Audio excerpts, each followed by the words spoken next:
Well, here is the show that we went to, and the weather was kind of bad. So in the morning it was a little bit rainy, and it was expected that the sun was going to pop out. And sure enough, that's what happened. So the rain kept some people away, and when the sun popped out, it got really hot and humid, and people who were there ended up leaving and didn't stick around for the awards. So it was a fun little show, but it could have been better, but the weather just didn't cooperate. Here's the route that I took. I had to go downtown to pick up my daughter. She's living in a dorm down there as a KU student, and we just kind of headed north up out of town on the north side of the Kansas River there. It's a nice little drive going back and forth through there, and it sure as heck beats driving around on I-70. And it's about 30 miles. Just a good day to go for a drive, after the rain cleared out.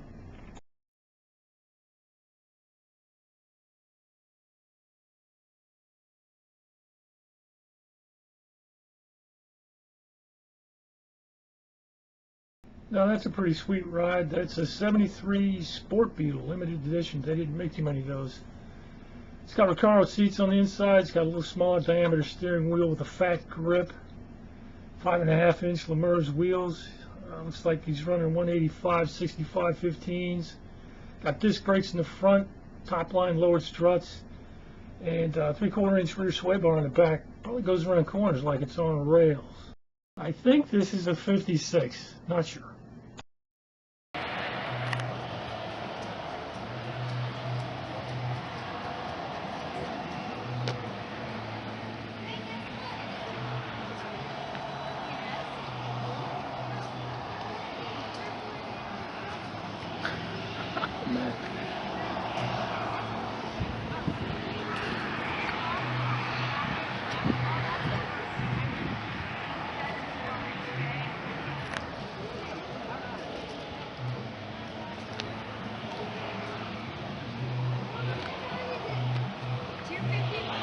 I'm going with a 71 single cab transporter.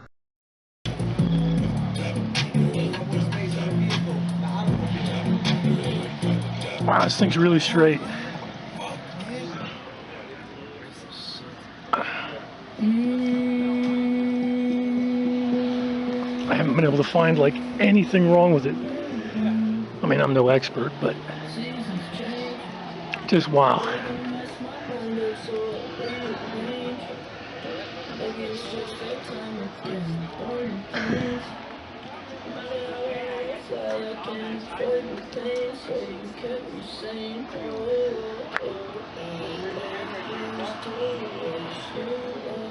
I think 74 camper, but notice that it doesn't have a pop top. It's got the cabinets though. Alright, I'm going to go with an 85 Westfalia camper, and it's got some Mercedes rims on it. That's a 69 Baja with some really big tires on it, street tires. And my daughter and I are standing next to it.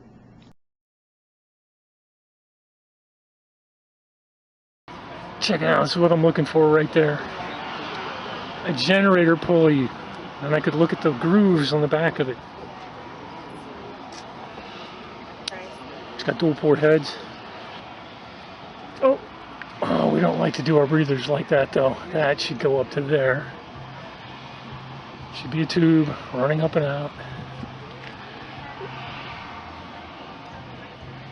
Neat.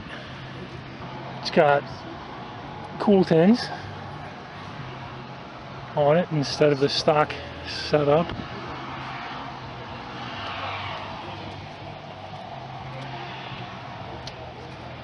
Nice. For sale, sweet. 69 should have an independent rear suspension, and it does. It's good. Got coilover shocks right there. This is a pretty solid 74 Super Beetle. Talked to this guy for a long time. Lives in northern Topeka. Apparently he's a subscriber, and his name's Mike. Alright, this one's got some interesting stuff in it. Not sure whether those are Empys or Webers. I'll ask the owner here in a bit. It's got one of the Empy boxes right there, which is pretty cool. Not attached to the air filters. Some kind of a Really unusual distributor there. Serpentine belt system. Mechanical gauge for the oil pressure. Epicenter down there. How about these spark plug wires? That's really crazy looking.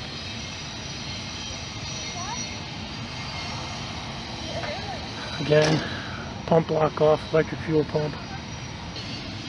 Definitely unusual.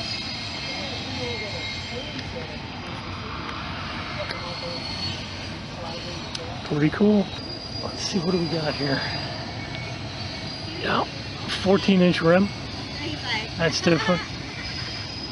Pretty tall sidewall. 70 series, 195. Tuck in there.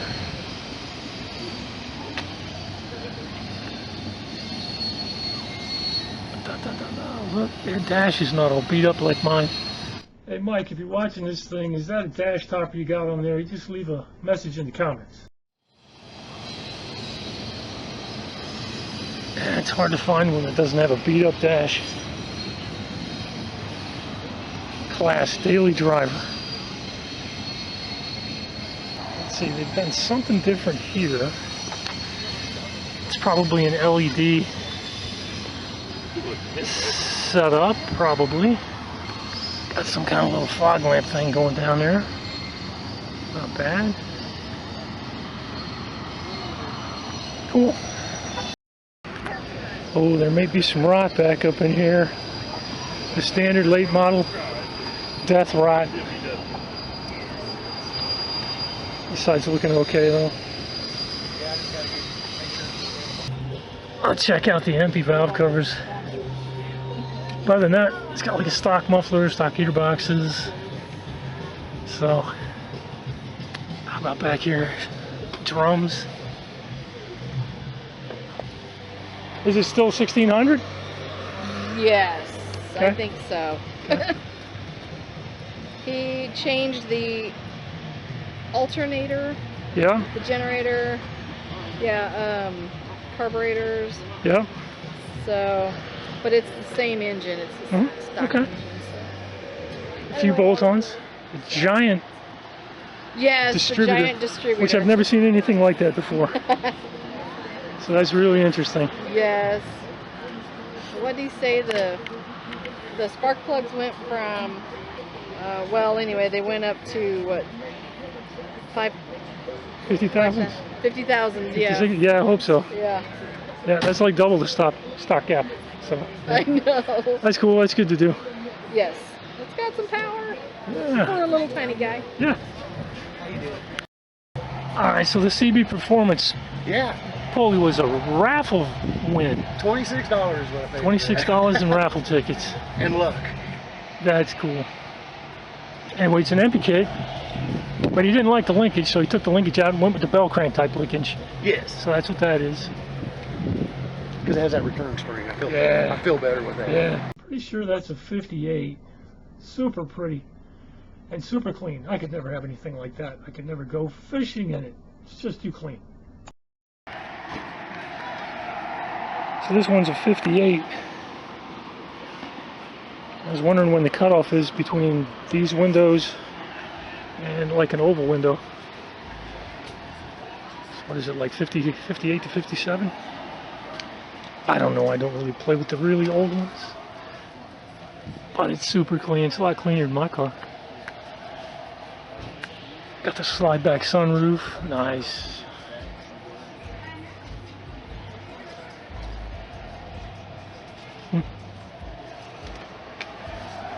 Style radio.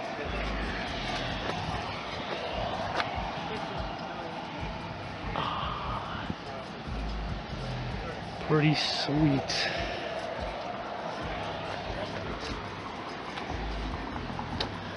Let's see, what do we got here? Got drum brakes. How about in the front? Oh, got drum brakes in the front too.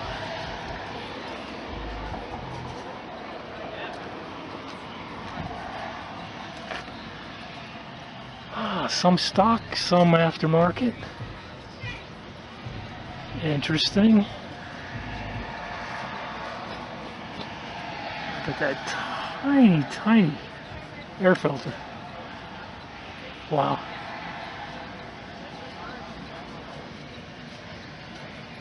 Very clean. I can't be bothered with that kind of cleanliness. Haha.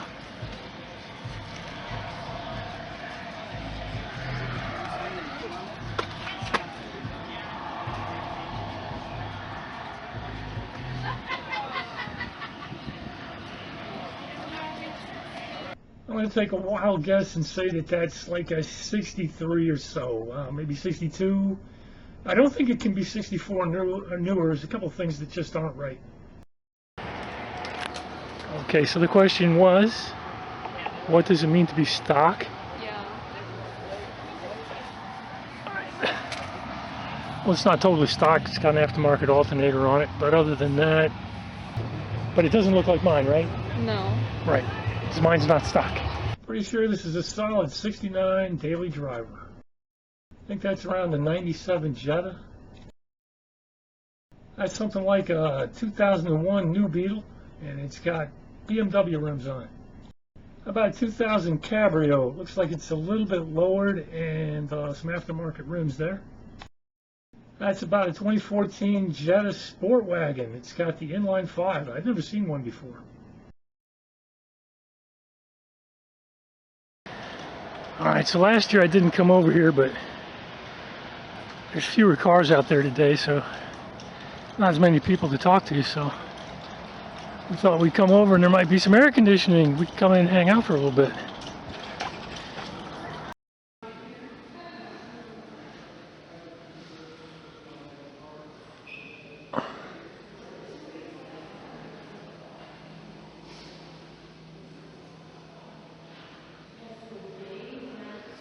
Ooh, not gonna be able to see much out the windows.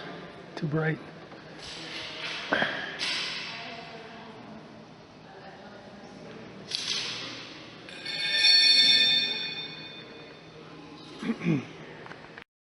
Best daily driver. Here's everybody, including the daughter. I bet Laura's in here. Where did it go? So sorry.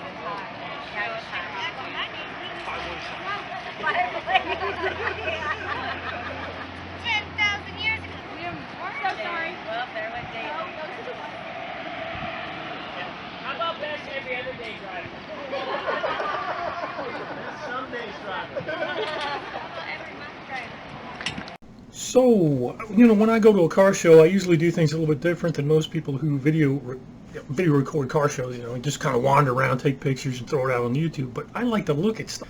And one of the things I noticed while I was walking around was things like that distributor right there. So I decided I would throw a little distributor content onto the end of this video because there were a couple of kind of interesting distributors on there. This is the first of them.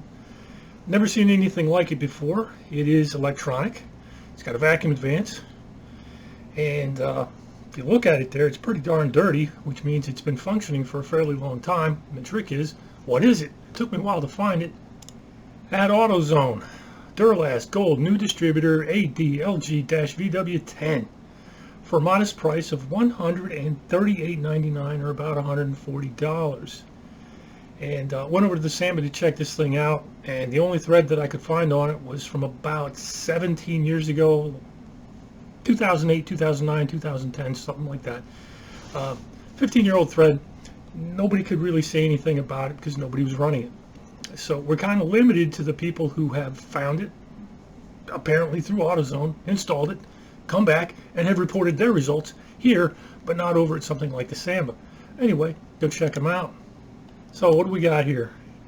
A van that's from 68 and a 73 Volkswagen. Recommends it. 70 Carmen Ghia, recommended. What do we got here? 69 Beetle, recommended. I would say that given how dirty that is, I'd say it's a pretty heavy duty distributor. It's probably worth the money. And let's then go to one of its competitors. This is the first time I've ever seen a flamethrower at a car show or something like that. And it happened to be on one of the more high dollar vehicles. I'm not sure whether this was the convertible or the hardtop with the, sorry, not the hardtop, but the ragtop.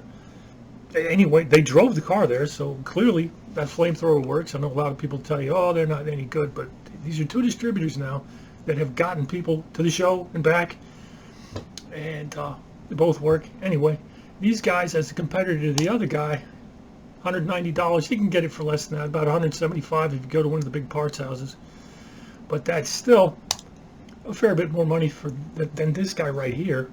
And this guy's got the vacuum advance, and that one doesn't. I think the vacuum advance one of these things is another $5. It's not that much. And the last one of the distributors that was kind of unusual was this one, which was on Mike's 74 Super Beetle. And it is a DUI. I think the D stands for Davis Unified Industries, probably, something like that. Anyway, the internals of this thing are General Motors. And it's a high energy ignition, so it puts out a pretty decent spark.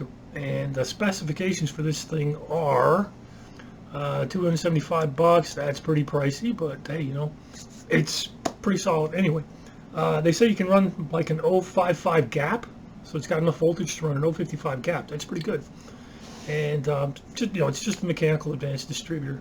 Really unusual. Let's take a look at a couple of things that do stand out. It is rather large. See that it overhangs the fuel pump, so a mechanical fuel pump's not going to work with this one. Additionally, given its size, I also read that certain people say that it will not fit. Let's take a look at another picture. It will not fit past the stock intake manifold and throttle linkage and whatnot, so that you know, if you're going to run that giant distributor, you can't have a center mount. So the good and the bad. But anyway, just like everybody else, Mike drove his Super to the place and he drove it home, and it worked. For such a teeny tiny show, there was some interesting distributor stuff to look at, and I think I'll close the video out there.